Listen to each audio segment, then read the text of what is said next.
En tant qu'illustrateur, que tu sois artiste-auteur ou en micro-entreprise, comment ça fonctionne la retraite? Est-ce que tu cotises à la retraite? À combien s'élèveront tes droits? C'est ce que je vais t'expliquer dans cette vidéo. Avant ça, je te souhaite la bienvenue sur la chaîne. Si tu es illustrateur ou illustratrice ou que c'est quelque chose que tu as envie de faire très bientôt, ici je te partage tout ce que tu as besoin de savoir sur tous les aspects de ton activité, que ce soit l'administratif, la facturation, la gestion d'un projet client, la stratégie, la communication, tout ce qui peut être utile si tu veux devenir illustrateur ou illustratrice. Pour commencer, il faut savoir que le sujet de la retraite, c'est un sujet qui évolue constamment. Il y a tout le temps des réformes, surtout depuis quelques années. Il y a des fois l'URSSAF qui oublie de prélever les cotisations et du coup du jour au lendemain les cotisations augmentent. Ça c'est pour les micro-entreprises. Les artistes-auteurs, il y a aussi des dysfonctionnements. Bref, c'est un sujet très complexe et je vais faire de mon mieux pour t'expliquer tout ça. Donc je vais devoir simplifier certaines choses. Mais l'idée c'est que tu comprennes dans les grandes lignes comment ça fonctionne tout ça. Je tiens à dire que j'ai passé beaucoup de temps à essayer de structurer toutes ces informations pour que ce soit digeste et compréhensible. Donc si tu veux me donner de la force et donner de la force à la chaîne, mets un j'aime sur la vidéo, mets un commentaire, même si c'est juste pour dire bonjour ou merci, ce sera déjà énorme, ça fera vivre la chaîne et ça permettra de soutenir mon travail. On va commencer par quelques rappels sur le fonctionnement de la retraite en général. Comment ça se passe, quel que soit ton statut, que tu sois indépendant, artiste-auteur, en micro-entreprise ou que tu sois salarié, tu cotises pour une retraite de base, donc ça c'est le socle de base de ta retraite, et une retraite complémentaire, ça va venir compléter ta retraite de base. Ça ce sont deux choses pour lesquelles tu cotises de façon obligatoire. Après tu peux compléter ça avec des complémentaires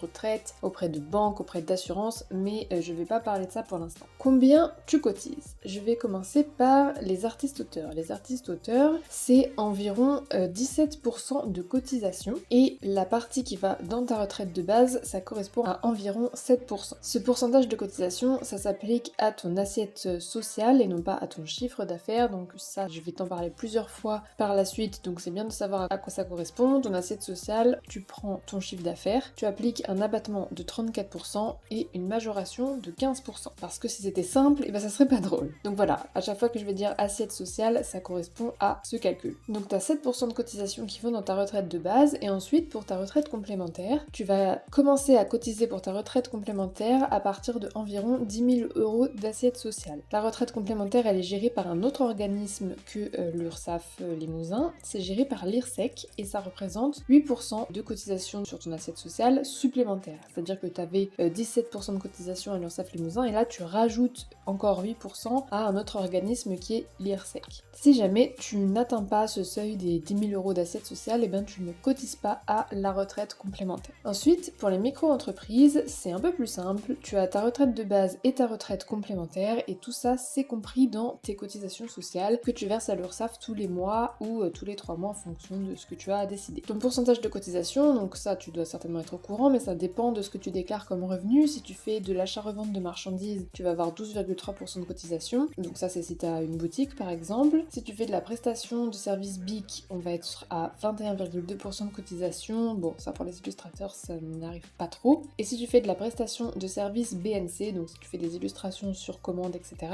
on est à 24,6% de cotisation. Alors, j'ai pas le détail exact de la part qui va à la retraite parce que les cotisations, il y a la maladie, invalidité d'essai, il y a retraite de base, retraite complémentaire, il y a la CSG, il y a pas mal de choses. Et en plus, comme tu vois, c'est différent pour chaque type d'activité. Donc, il n'y a pas autant de cotisations partout, mais voilà, ce qu'il faut retenir, c'est qu'il y a quand même une grande partie de tes cotisations qui est consacrée à la retraite et je crois que c'est au moins la moitié. Alors combien tu auras à la retraite? Je vais t'expliquer comment est calculée la retraite de base et comment est calculée la retraite complémentaire, et ensuite pour connaître le montant que tu vas toucher à la retraite, il faudra additionner les deux. On va commencer par la retraite de base. Alors c'est un calcul qui est assez compliqué, donc je vais te l'épargner, là je vais un peu simplifier. Si jamais tu veux le détail exact, je te mets dans la description le lien d'un article que j'ai fait sur le sujet et là tu auras le détail du calcul, mais tu vas voir que là tu vas quand même réussir à comprendre avec la façon dont je vais te simplifier tout ça. En gros, le maximum que tu puisses obtenir, c'est une retraite de base qui correspond à la moitié de tes revenus moyens sur tes 25 meilleures années de carrière. Et je dis bien revenus et pas chiffre d'affaires. Donc là peut-être que je t'ai perdu, mais t'inquiète pas, je vais te faire plusieurs exemples pour les artistes-auteurs et les micro-entreprises. Si tu es artiste-auteur et que sur tes 25 meilleures années, tu as en moyenne une assiette sociale de 30 000 € par an, et bien tu fais ça divisé par 2 et ça fait 15 000 € par an ans de retraite de base.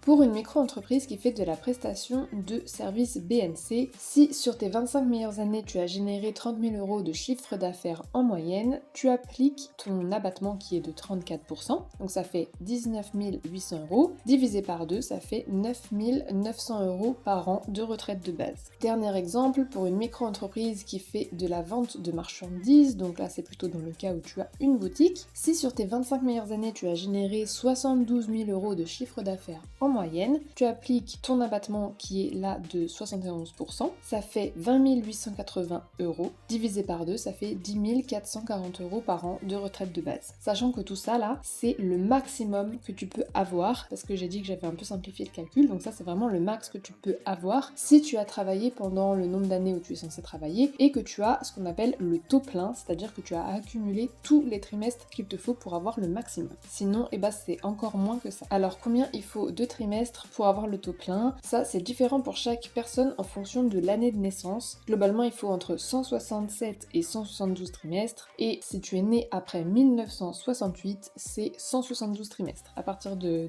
1968, c'est tout le monde pareil, il faut 172 trimestres pour avoir le taux plein. Alors comment on fait pour valider un trimestre? Des trimestres, on peut en valider que 4 maximum par an. Et ça, même si tu cumules plusieurs statuts, même si tu fais 3 millions de chiffre d'affaires par an, tu vas pouvoir valider que 4 trimestres maximum par an. Pour valider ces 4 trimestres par an, il faut que tu fasses un certain chiffre d'affaires sur l'année. Donc là, les chiffres, ils évoluent aussi chaque année, donc là j'ai vraiment arrondi, parce que de toute façon ça évolue toujours un petit peu. En gros, on est à environ 7 000 euros d'assiette sociale pour les artistes-auteurs, sachant que pour les artistes-auteurs, si tu n'atteins pas cette assiette sociale, tu peux choisir de surcotiser pour valider tes 4 trimestres de retraite. Donc j'ai déjà fait une vidéo sur la surcotisation, en gros tu vas payer plus de cotisations sociales que tu ne serais censé en payer, mais ça va te permettre de valider tes 4 trimestres de retraite quand même. Ensuite, les micro-entreprises qui font de la prestation de service BNC, là il faut faire 10 000 euros de chiffre d'affaires environ. Les micro-entreprises qui font de la prestation de service BIC, il faut faire 14 000 euros de chiffre d'affaires, et les micro-entreprises qui font de la vente de marchandises, il faut faire 24 000 euros de chiffre d'affaires. Si tu fais au minimum ce chiffre d'affaires sur l'année, tu as validé 4 trimestres. Après, si tu fais un peu moins, tu peux quand même valider 1 ou 2 ou 3 trimestres par an. Et si vraiment tu fais très peu de chiffre d'affaires, et là, ça peut arriver que tu ne valides aucun trimestre. Tout ça, c'était pour la retraite de base. Maintenant, comment ça marche, la retraite complémentaire? La retraite complémentaire, elle va venir s'ajouter à ta retraite de base, et ça fonctionne avec un système de points. En fait, tout au long de ta carrière, quand tu cotises pour la retraite, c'est un peu comme si tu achetais des points. Par exemple, si la valeur d'achat d'un point, c'est 20 euros, et que tu cotises 1000 euros sur l'année, par exemple,